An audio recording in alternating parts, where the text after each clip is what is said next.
jam hiire mon bandiraɓe sehlaɓe heɗotoɓe radio Diol Sare en garti hannde oɗo ñalawma talata hawri ko 16 lewru avril hitande ujunnaji 2024 habruji moɗon e ɗemgal pulaar titre uji men ɓurɗi mawnude ko toon États-Unis puɗɗoɗen hono kanko président Joe Biden ene wayno wawi kadi jokkodirde hanki par téléphone hono garduɗo suudu représentant hono Mike Johnson ene wayno jaaɓi oɗo saha joni addude facture aji 4 ɗi jiida wonno fonno wonde facture goto taw balle Ukraine ne jeeya hen balle Israël ne jeeya hen hande toon to États-Unis hono kanko Donald Trump ɗum woni ñalawma makko ɗiɗaɓo yiyede wonde ko kanko hoore makko mo nodde wonde ko ñaweteɗo toon to New York ɗum noon ko kalis mo ganduɗa omo takka o yooɓi ɗum suka debbo mo ganduɗa en taw oɗon kalis wi wonde ko o yooɓi ɗum business noon ko ɗum woni ko fraude ko ɗum woni ko ñawete oɗo saha joni habaruji men international guiɗoɗen ko toon to Palestine walla Israël hakkude muɗum e Iran en wayno ko oɗo saha hande haqqillaji fof kucciri ko toon to Israël holko jogori wadde est ce que ne jogori wattade habaruji men international manam en toon to Sénégal hono kanko gardiɗo leydi Sénégal cuɓade ko ɓoyano en wayno omo jogori wadde ɗanngal makko gadanal faade toon to Mauritanie ɗum woni titre uji men ɓurɗi mawnude oɗo journal ma en gara datuji muɗum joni joni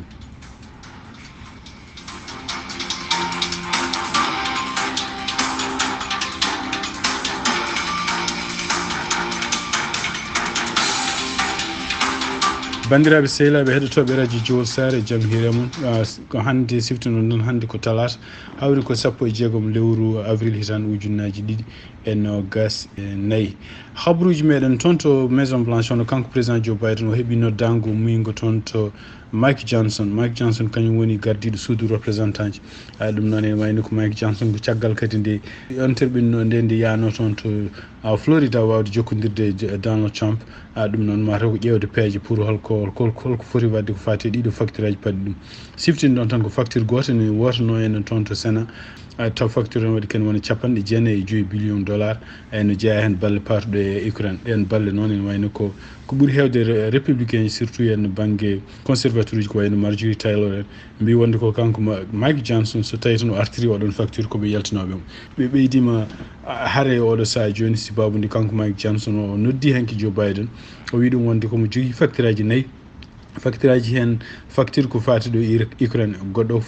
ko patuɗo e Israël goɗɗo kadi ko patuɗo e Taiwan omo jogui facture goɗɗo kadi garowo on kadi hawnaki républicain ji dukoɓe oɗo saha joni ma belten kono e wayno kanko président Joe Biden e laamu makko kadi ɓe mbi wonde koɓe paadi ha ɗiɗon facture aji gara par ce que e nder kono ɓe mbiri ɓe mbi wonde ko wona aada facture aji ceer nde pour waɗe goto fof banggue muɗum fof fonno wonde ko feere wotere ko wawi wonde fof ene wayno ko kanko Mike Johnson oɗo saha joni jogui kulol mongol wonande républicain ji kewɗi nen gummo pour ittudemo e jonde makko ɗum noon en wayno ko so tawi tan wona démocrate en ballimo kanko Mike Johnson en wayno ko Marjorie Taylor o dañi oɗo saha joni neɗɗo sénateur goɗɗo walla représentant goɗɗo kañum hoore mum yante makko wi wonde ko kañum hoore ma yante Marjorie Taylor ƴewde ko suɓade ittudemo e kanko e jonde makko ardade suudu représentant ji donc no mbiɗen ni ko kamɓe républicain ji ɓuuri hewde jooɗiɓe toon to suudu représentant ji hayso ko tato kono noon so tawi démocrate en jantani hen so janti hen so beelama kanko Mike Johnson en wayno wummota ko ɗon ko wawi wonde fof en wayno ko eko fama tan ɗiɗo facture aji ene wayno ko ma waɗɗo e balɗe ɗiɗi balɗe tati kamɓe républicain et démocrate fof ɓe ƴewto holko woni hen e caggal mum ɓe gadda toon to suudu représentant ji pour ɓe vote ɗum ko ƴeewe nden holko kanko Marjorie Taylor et surtout kadi mon gemba yimɓe wonɓe républicain ji yantude makko pour ittude kanko Mike Johnson toon to New York e tugnade kadi habruji gumiri toon hono kanko ancien président Donald Trump ene wayno ko hande woni ñalawma makko ɗiɗaɓo noddede toon comme quoi ko wonde ko kanko woni takkaɗo e ko wiyata ñawor criminel ɗum noon ñawor nde ko fate kalisaji ɗi rokkuno ko addi hitande ujunnaji 2016 taw ɗiɗon kalisaji ko suka debbo goto mo jogguiduno e mum affaire uji ene wayno on wino jokkodiri e makko ɗum noon ene wayno ko hande e nder octobre hitande ujunnaji 2016 on suka debbo wi wonde ko so tawi o yoɓani ɗum kañum hoore mum ma wadda vidéo ji yaltina comme ça haalta haala makko ɗum waɗi on saabi kanko Donald Trump o yoɓi suka debbo kalis ene wayno rewno ko junggo gonnoɗo avocat makko oɗon saha ko Michael Cohen oɗon kalis mo yiɓi oɗon suku debbo o wiiri wonde ko kalis o ko dépense business ɗum noon dépense business firti ko wonde ko kalis frais personnel o waɗi ɗum e business ɗum ko fraude ko ɗum woni oɗo sa joni kamɓe procureur New York ko ɗum woni koɓe takkima ɗum noon hanki puɗɗi wonde ko kamɓe avocat ji laamu procureur uji e avocat ji makko ɓe jewti ken wona heure uji ɗiɗi pour ƴewde holko goto maɓe fof jogui procureur ji New York ɓe gaddi gueɗe kesse ɗi ganduɗa en kanko avocat ji makko kanko Donald Trump ganduɗa ko wawi wonde fof ene wayno ko hande e janggo ko affaire jury uji ƴeftete ɗum noon ko yimɓe joɗotoɓe ɗon ken wona 12 neɗɗo pour keɗotoɓe ko fate ñawore nden kañumen mbiyata wonde ko coupable wona coupable oɗo sa joni noon andaka to no foti ɓe puɗɗi dañde ko noon yimɓe hewɓe éliminama déjà pour wiyede wonde ko kañumen mbawa heɗade dokka gonga walla mbasa wonde jinggoɓe walla kadi ne jogui kañum koyemen gantude babunde ɗum noon ene wayno ko ñalawma tataɓo janggo foti wonde kamɓe yimɓe 12 ɓe ƴewete soɓe dañama kamɓe goto maɓe fof wonta ɗum woni ɓe jooɗo ɗen wayno donc ndeɗo ñawore ma nanggu ken wona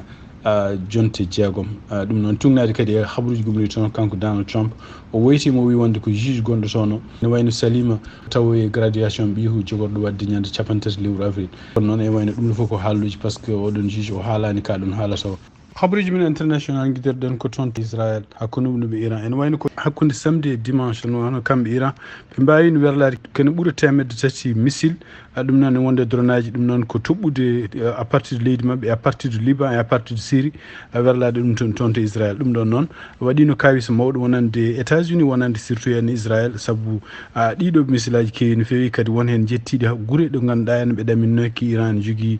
ko wawi yetta toon ko wayno surtout Jérusalem e ko wayno Tel Aviv ko wawi wonde fof ene wayno kono ɗaminno ko guila ñande hen kamɓe Israël noɓe mbirno ni maɓe mbatto kamɓen koye mabɓe kono noon ene wayno ko États-Unis en continue nodda e ko ɗamina ñande alkamisa garoɗo o hono kanko affaire étrangère mo Grande-Bretagne e kanko kadi affaire étrangère mo Allemagne maɓe joddo e kanko Benjamin Netanyahu so hande ɓe jettoto toon to Tel Aviv donc ñande alkamisa maɓe joddo e kanko Benjamin Netanyahu pour surtout wawde continue ñagademo oto Israël watta oɗo saaha par ce que ene wayno ko Iran no wiiri ni werlima ɗum ɗo ko pour wawde tan signalde famnude wonde kañum hoorumne jogui doole par ce que hankkadi tampi kala à chaque fois yimɓe mum ɗum ne mbaɗe walla surtout henna ko caggal kadi nde ɓe bombi kamɓe koye mabɓe Israël ambassade mabɓe walla consulat mabɓe gonnoɗo toon to Damas ɓe mbaɗi hen yimɓe jeeɗuɗo ne jeeya hen militaire uji taw ko généraux ji ko wawi wonde fof ene wayno Iran kañum hooruma wi ko kala nde Israël watti kañum hooruma watto wonande ɓurɗo mon par ce que ko waɗi ko werli ko hen ɗum noon wonani hay 1% e ko jogui kadi ko adi nde waɗato nde tintinino États-Unis tintinino Israël tintinino leyɗele ko wayno France en ko wayno Angleterre en ko wayno Allemagne en ɗeɗo fof ne jeeya leyɗele de missile ɗe anti missile men teɓɓi ɗiɗon bomboji ko ɓuuri hen hewde oɗo saaha ne waɗi pelɓodira habaruji ko fate est ce que won maaɓe toon to Israël walla wonko boni toon to Israël presse international ala goɗɗo toon bawɗo teskade wonde wonko boni toon walla wonko maayi toon kono noon ene wayno ko kamɓe Israël e kamɓe kadi CNN mo États-Unis ɓe mbi wonde ko bomboji ɗi bonni ene wayno base uji ɗiɗi gonɗi toon to Israël kono noon ene wayno ko gañi cukalel dewel gotel kono ala mayɗo hen ko wawi wonde fof ene wayno ko kulol no woodi oɗo saha joni no kamɓe États-Unis ɓe continue wadde pression e Benjamin Netanyahu pour wonde ka ala oto wattu ɗum noon yo oppir noon pour le moment kono ene wayno Benjamin Netanyahu ɓe mbawi joɗade kadi hanki kono cabinet mabɓe cabinet ko mbiyata cabinet de guerre ɓe mbawi joɗade pour ƴewtade kadi hol habaruji ɗiɓe jogui holno ɓe mbaɗata wawi wonde fof andaka taw holko jogori kewde ene huula so tawi ɓe mbattima ɗum ɗo kadi ma wattu ɗum ko mbiyata guerre jaajƴo wona guerre tan gonɗo hakkude Hamas e Israël ene wayno ko kamɓe Iran eɓe jogui yimɓe mabɓe nana toon to Liban eɓe jogui yimɓe mabɓe nana toon to Syrie ko jiida kadi e yimɓe mabɓe wonɓe toon to Iran tugnade habaruji kadi ñuɓireɗe hono kamɓe Russie e kamɓe Chine ene wayno ko oɗo saha joni eɓene supporte Iran pour ko fate ko waɗi ko ɗum noon ko caɗele mawɗe wonande ko fate plan international ko ndeɗo haare holto jogori fati toon to Sénégal hono kanko Bassirou Diomaye Faye ene wayno ko jogori wadde jillu makko gadangu jogori wadde ɗum ko toon to Mauritanie noon kadi ene wayno ko ruttude teddugal saabu gardiɗo leydi Mauritanie Mouhamadoul Ghazouani kañum hooruma arino e cérémonie makko ko mbiyata inauguration jillu makko toon noon hawnaki maɓe gostodir gueɗe kewɗe ko fate jokkodiral ko fate e ngaalu gongal hakkude mabɓe surtout kadi projet ji ɓe jogui surtout ittude gaz ko mbiyata gaz naturel gonɗo toon to Grand Tortue Almeida gonɗo hakkude mabɓe Sénégal e Mauritanie nguɗo jillu gadan kadi ko teddungal mongal wonande Mauritanie sabu ko ngolɗo woni la première fois kanko Bachir Diomaye Faye omo yalta leydi Sénégal e ɗum noon kadi o yahata ko toon to Mauritanie ɗamina omo yetto toon to Mauritanie noon ko ñande alarba 17 lewru avril hitande ujunnaji ɗi e nogas nayyi tugnade habruji gumriɗi toon to leeral noon ko galle jeyandiyankagal gongal toon to Sénégal ha hande toon to Sénégal hono kanko président Bachir Diomaye Faye ene wayno kadi o wawino hande yilloyade toon to Touba e Tivaouane ɗum noon ko ɗiɗo galleji walla ɗeɗo guure ɗiɗi ko wawde kadi jokkodirde surtout toon to Mouride en toon to Touba e wawde kadi jokkodirde tijaniyankoɓe toon to Tivaouane tunaɗe jeyandiyankoɓe no mbiri wayde ɗum ɗo ko hankkadi wonti aadaji kala laamiɗo Sénégal alay saago ma jotodira e ɓeɗo donc e nder duuɓi ɓennuɗi en e surtout ene caggal hitande ujunnaji ɗiɗi e sappo e ɗiɗi hono kanki Macky Sall wonno déclaration wonno o wino wonde ko yimɓe diiniyankoɓe ko yimɓe tan ko hono no citoyen ji Sénégal naaɓe ni donc luwaji pawiɗi yimɓe fof ne poti fawade mabɓe ɗum noon ene wayno ko konngol mettino won yimɓe won toon surtout toon to Touba e Tivaouane no ɓe mbirni e wayno jilluma ko kanko président Bachir Diomaye Faye toon to Touba e Tivaouane ko yidde maade cehilagal gongal hakkude ɗiɗo laabi e kadi e laamu Sénégal ha hande toon to Sénégal e tungade kadi habruji jaltuɗi hande ene wayno ko bateau goto joofi toon to tufde gonɗe toon to Brésil oɗon bateau noon tawama hen ken wona yimɓe nogas taw ko yimɓe mayɓe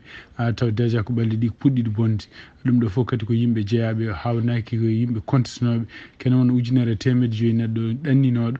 ne ronka andir to woni wonnoɓe lawol mumen taw koye nder hitande ujunnaji ɗiɗi nogas nayyi ko awonnoɓe guiɗi yiide lawanaka caggal ɗum kalani yimɓe dadiɓe gaari kocciɓe tawi balli ne goni hen ɓalli gonɓe hen fof ko yimɓe mayɓe ko ɓalli puɗɗiɗi bonde déjà caggal nde ɓeɗon haraleɓe toppiriɓe ko fate andude hol yimɓe mayɓe ɓe en ko mbiyata identification nde ɗum waɗa hawnaki kadi donc ɗiɗo famille aji waytotonoɓe ken woni 1.5 neɗɗo o ɗanniɓe tan e nder hitande ujunnaji ɗiɗi nogas nayyi en donka nder gone hawnaki ɗiɗon ɓalle jiitaɗen fof taw jeeya ko Sénégal kam au moins ha foftin ɗiɗon famille aji oɗon bato noon o hoccako toon tufɗe mabɓe to wiyete en wuuro wiyetego Salgado ɗum noon ko banggue rewo état mo mbiyata para ɗum noon ne wayno kono mbini ko ɓalli ɗi ko puɗɗinode bonde déjà ha hande toon to Sénégal e tugnade kadi e habaruji gomiriɗi toon to Africa News ene wayno ko douanier leydi Sénégal ɓe mbawi nanggude camion goto camion o ɓe nangui ɗum ko wuuro Kidira ɗum noon ko frontiére gonɗo hakkude leydi Sénégal e Mali ene wayno ko camion wanno ko drogue ene cocaïne ene waɗa e keesuji ne mofta e nder keesuji goɗɗi e tugnade communiqué mabɓe mbi wonde ko drogue o foof o nanggaɗo valeur muɗum ma won $4.4 million ɗum noon ne wayno ko nanggugol ɓurgol mawnude taw koye nder leydi Sénégal tugnade noɓe kaldini mbi wonde ko oɗo saaha joni ene wayno ko Sénégal kañum hoorumum wonti nokku mo ganduɗa drogue ne rewne toon taw ko drogue gummiɗe nokkuji gonɗi cartel aji gonɗi Amérique latine oɗon drogue kadi taw ko wona tan Sénégal fayi ko ɗon rewnete Sénégal walla rewnete koye Afrique taw ne ɓenno faade Europe walla faade banggueji goɗɗi ko wawi wonde fof ene wayno ko kamɓe douane Sénégal kadi ene wayno ko ngolɗo woni lawol ngol nanggugol mabɓe ngol ɗo en ko nanggugol mawgol ummade ɗon to frontiére Mali hakkude Mali e Sénégal to wuuro wiyeten Kidira toon to Mauritanie e tugnede habaruji gomiriɗi toon to journal biyeteɗo Sénalion ene wayno ko gendarmerie maayo wawi nanggude bateau goto ɗum noon nangui ɗum ko ñande samedi nde bateau o nangga ko toon to tufɗe Nouadhibou bateau taw woni hen ko drogue ene wayno tugnade kadi noɓe kaldini ha hande ɓe goni koye enquête pour ƴewde holko woni holto bateau o ummi e kadi hol jeeɓi ɗum ko wawi wonde foof wonnoɓe bateau o fof oɗo saaha joni ne nangga donc ene wayno ko marine mo Mauritanie e douane mo Mauritanie wawino nanggude e nder hitande ujunnaji ɗiɗi nogas tati bateau goɗɗo kadi baɗɗo drogue ɓurɗo wonde dangereux ken woni 1.2 kilo taw ko cocaïne e nder lewru octobre kadi ɗum noon ɓennuɗo ɓe mbawi nanggude kadi 15 kilo e feccere cocaïne ɗum noon ko ɗum nangui ɗum ko wuuro babaɓe ɓeɗo nangganoɓe ɓe ene wayno ɓennunomno kunde hitande ujunnaji ɗiɗi 19 hitande ujunnaji ɗiɗi nogas go ene wayno kadi kamɓe douane